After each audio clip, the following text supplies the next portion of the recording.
The first step is to repair any corrupted system files by running the sfc command in command prompt. But before running the command, ensure that you've backed up all your important files to an external hard drive or USB pen drive, just to be safe.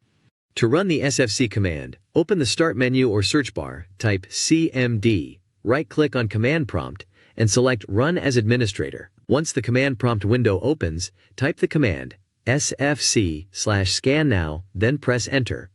This will begin the verification process, which may take some time, so be patient. Once the scan is complete, restart your PC and check if the issue is resolved. Another solution is to run the Windows Memory Diagnostic tool to check for any issues with your RAM. To do this, open the Start menu again and type Memory Diagnostic. Click on Windows Memory Diagnostic.